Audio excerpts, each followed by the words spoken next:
그럼 우리를 미혹했던 시대 정신들을 몇 가지 살펴보고 오늘날은 어떤 시대 정신이 복음을 훼손하고 있는가 한번 살펴보도록 하겠습니다. 이 내용은 왜 제가 이렇게 강하게 설교를 할 수밖에 없는가에 대한 변명이라고 하면은 제가 너무나 처참해지는 것 같고 변증이라고 하겠습니다. 변증. 제가 여러분들 앞에 변증을 해드리도록 하겠습니다. 인간이 하나님과 단절이 되고 인간은 스스로의 행복을 찾기 위해서 문명을 발전시켰고 철학과 종교와 이데올로기를 통해서 행복에 이르려고 애를 써왔다고 제가 말씀드렸어요. 그것을 우리가 지식체계, 선행체계라고 이야기했죠. 그러나 문명의 발달은 오히려 인간성의 황폐를 가져왔습니다. 그렇죠. 우리가 눈으로 봐서 알죠. 이제 인간들은 거기에서 하나의 돌파구를 마련한 거예요. 그것이 바로 뉴 에이지 운동입니다. 뉴 에이지 운동은 서구의 철학과 종교, 동양 사상, 동양 철학 이런 것들이 하나로 혼합이 된 인본주의의 극치이며 범신론이에요.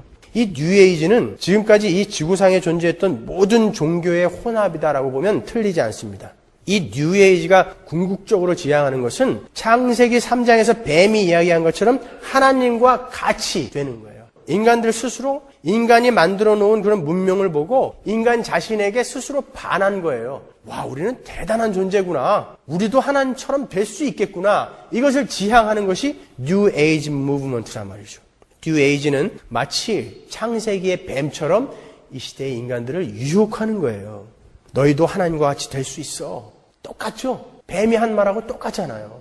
기독교는 그 뉴에이지에 직격탄을 맞았어요.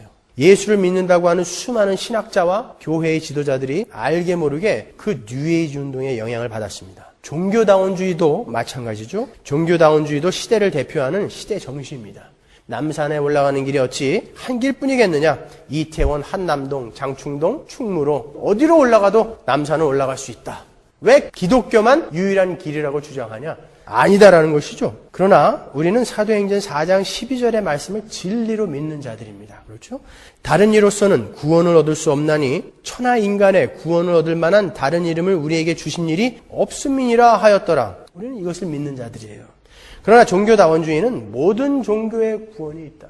어찌 뒤뜰에서 정한수를 떠놓고 비는 그 어머니의 기도가 헛되다고 할 수 있는가? 굉장히 포용력 있는 그런 사상 같죠? 아주 인기 있는 그런 시대 정신이 되고 말았습니다. 많은 복음주의 교회들까지 이 매력 있는 시대 정신을 수용하고 있어요. 그리고 지금도 많은 지식인들과 종교인들이 1년에 몇 차례씩 모여서 서로 손에 손을 잡고 고집불통인 개혁주의를 비난하고 있단 말이죠. 로만 캐톨릭은 이미 오래전에 종교다원주의를 받아들였습니다. 캐톨릭은 그것을 보편주의라고 부드러운 이름을 붙여놓았지만 그것은 다분히 악마적인 가르침입니다, 여러분.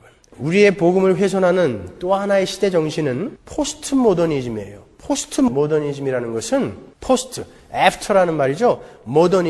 모더니즘 시대 이후. 그것을 포스트 모더니즘이라고 이란단 말이죠. 모더니즘은 어떤 시대 사조였습니까? 모더니즘. 17세기까지만 해도 종교가 타락을 하고 왜곡되어지기는 했지만 그래도 그들은 종교로 모든 것을 설명하고 성경을 숭상했었다고요. 그러나 18세기를 지나면서 인간의 이성이 발달하고 과학기술이 발달하자 이제 그 이성으로 성경을 비판하기 시작했어요. 인간들은요.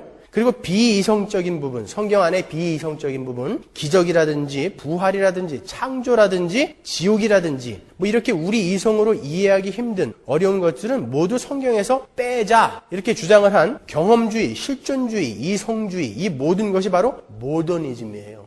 그래서 이 모더니즘 시대에는 기독교가 아주 천박하고 무식한 종교로 홀대를 받았어요. 과학과 이성이 이렇게 발달했는데 아직도 그 기적을 믿냐? 아직도 그 성경에 말도 안 되는 것을 믿냐? 그랬단 말이죠. 지금도 그 영향 아래 있는 사람들이 많아요. 그들에게 성경을 고지곳대로 믿는 사람은 무식하고 어리석은 사람이 되었습니다. 성경은 고지곳대로 믿는 책이 아니라 그 안에 있는 교훈만 잘 건져내면 된다는 식의 가르침이 이 모더니즘 시대의 특징이에요. 자유주의 신학이 거기서 태동한 거죠. 그런데 이제 그것도 이제 점점 사그라들기 시작합니다. 그 후에 나온 것이 바로 포스트 모더니즘이란 말이에요. 이 포스트 모더니즘은 기독교를 거부하거나 부인하지는 않아요. 그렇지만 기독교도 많은 비슷한 비중을 가진 여러 종교 중에 여러 진리 중에 하나이다. 진리로 인정은 한다. 그렇지만 그것만이 유일한 진리가 아니라 여러 많은 비슷한 진리 중에 하나이다. 이게 바로 포스트 모더니즘이에요. 이 포스트 모더니즘 시대에는 절대 진리나 절대 권위가 없어요. 모든 것이 다 상대적입니다. 그래서 이 포스트 모더니즘을 지나오면서 부모나 선생님이나 윗사람의 권위가 실종되어 가기 시작했어요. 이제 선생님이 회초리를 들면 바로 핸드폰으로 경찰에 신고하는 시대가 됐다고요. 옛날엔 그게 어딨어요. 때리면 때리는 대로 그냥 두들겨 맞고 말았죠. 이젠 절대 권위가 없어요. 부모님이 자기를 나무랬다고 아버지가 자는데 딸이 목을 졸라서 죽이는 시대가 되어버렸단 말이죠. 군대도 마찬가지예요. 제가 군대 생활할 때만 해도 밥 먹을 때 반찬이 별로 없어가지고 돈이 좀 생기면 PX에 가갖고 깻잎 통조림이나 김치 통조림을 사다가 먹었단 말이죠. 근데 옆에서 고참들이 푹 한번 찍어가면 반 이상이 다 날아가요. 그래도 속으로는 부하가 치밀지만 그 앞에 갖다 놓고 다 드세요. 이랬거든요. 제가 말년 때 내무반장 할 때 식당에 가서 밥을 먹는데 갓 들어온 신병이요. 깻잎하고 김치를 사서 먹더라고요. 저희 때는 이병 때는 그런 건 꿈도 못 꿨어요. 근데 이등병이 그걸 먹고 있어요. 근데 상병 아이가 그걸 갖다가 몇 점 집어먹었어요. 깻잎을.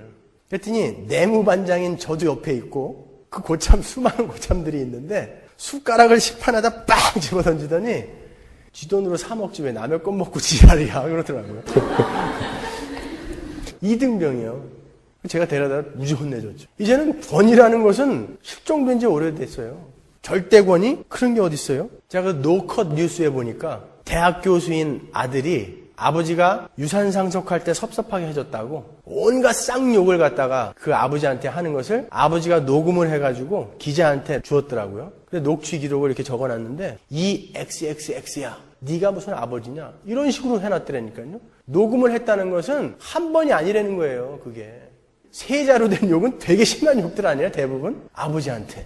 이 시대가 그렇게 되어버렸단 말이에요. 그게 포스트 모더니즘의 특징이에요. 그것이. 이 포스트 모더니즘이 교회 안으로 들어왔단 말이에요. 복음주의 진영 안에도 이 포스트 모더니즘이 깊이 파고 들어왔어요. 이 시대 정신이. 많은 교회들이 하나님의 절대적이고 불변한 복음을 칼같이 전하는 대신에 이제 교회에 나와주는 사람들이 취사 선택을 할 수 있게끔 복음의 종류가, 설교의 종류가 이제 다양해졌어요. 절대적인 것이 이제 없어져 버렸단 말이에요. 그래서 기복이나 신비나 보수나 자유주의, 개혁주의 다 조금씩 건드려주죠. 그래서 거기서 자기가 좋은 것을 취사 선택해서 듣고 제발 나와주기만 해달라는 이런 구걸이 되었단 말이에요. 설교가. 듣는 사람들도 이제 설교자를 자기 구미대로 평가를 하죠. 여러분 이런 얘기 들어보신 적 있죠? 나는 우리 목사님이 좋아. 은혜도 많이 받아.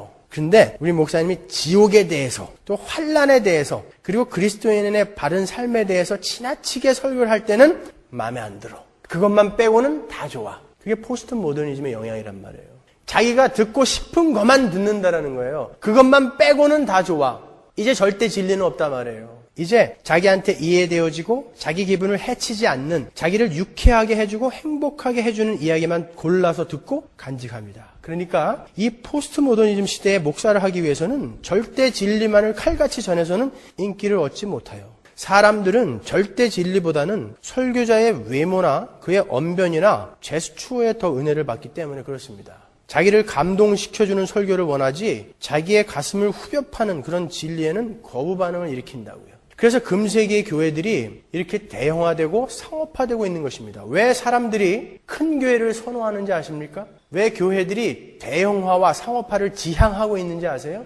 교회가 커지게 되면 사람들이 거기 가서 선택할 것이 많아지기 때문에 그래요. 우리 교회는 와서 선택할 게 없어요. 그죠? 한 가지 길밖에 없으니까. 여기서는 이런 얘기 저런 얘기 했다가는 자기가 못 견디고 쫓겨나요. 그죠? 그러니까 못 오는 거예요. 큰 교회는. 몰래 뒷자리에 앉아서 자기가 듣고 싶은 것만 선택해서 듣고 싶은 성경 공부만 들어가서 할 수 있고 하고 싶은 프로그램에만 참여할 수 있단 말이죠. 그러니까 사람들은 글로 모이게 돼 있는 거예요. 그것이 바로 포스트 모더니즘 시대의 특징이에요. 목사들도 그 추세에 편승해서 하나님의 마음을 상쾌하는 것에는 별로 관심 없어요. 이 교회에 나와서 헌금을 해주는, 나와서 앉아 계시는 그 신자들의 마음을 상하지 않게 하기 위해서 최선의 노력을 다해야 되는 시대가 되어버린 거예요. 마음을 상하게 하면 안 나오니까. 안 나오면 헌금이 줄어드니까. 자기의 세가 위축이 되니까. 그러니까 이 포스트 모더니즘 시대에는 강대상에서 온갖 아부가 난무하고 코미디도 해줘야 되고 때로는 마음에 없는 칭찬도 해줘야 돼요. 우리는 잘하고 있다, 잘 가고 있다, 걱정하지 말아라. 뭘 예수 믿으면서 마음에 그렇게 큰 부담을 갖고 있느냐. 그런 격려만 난무하는 거죠. 제가 5월, 6월에 몇 군데 교회 부흥회 강사로 갑니다. 그중에 한 교회 목사님이 미리 설교 내용을 조금 요약을 해서 보내달라고 그러셔서 제가 보내드렸어요. 특달같이 전화가 왔어요. 목사님, 이런 설교는 교인들이 싫어합니다. 우리 교인들이 이런 설교는 싫어합니다. 큰일 납니다. 바꿔주세요. 이제 설교자는 회중의 비율을 맞춰야 하는 시대가 된 거예요. 그것이 포스트 모더니즘입니다. 회중의 입에 맞는 설교를 만들어내야 하는 것입니다. 제가 이벨극장에서 찬양 콘서트 했을 때 1000명 이상 왔어요. 그죠? 근데 제가 만일 거기에서 그 찬양을 받으실 하나님에 대해서 설명을 해주고 우리가 얼마나 큰 죄인이었다는 것을 설명하고 구원은 어떤 것이다라는 것을 바르게 설명해 주겠다고 그렇게 광고를 내고 집회를 갖는다면 사람들이 1000명 올까요? 50명도 안 올 거예요. 왜 그렇습니까, 여러분? 사람들은 자기가 편안하고 자기 귀를 즐겁게 해주는 것에만 관심이 있기 때문에. 스캇 브레너 같은 사람이 여기 와가지고 찬양 집회를 하면 수천 명의 아이들이 모이는데 왜 예배당에는 그런 아이들이 없냐 말이에요. 자기가 듣고 싶은 것만 듣고 싶어 하기 때문에 그러는 거예요.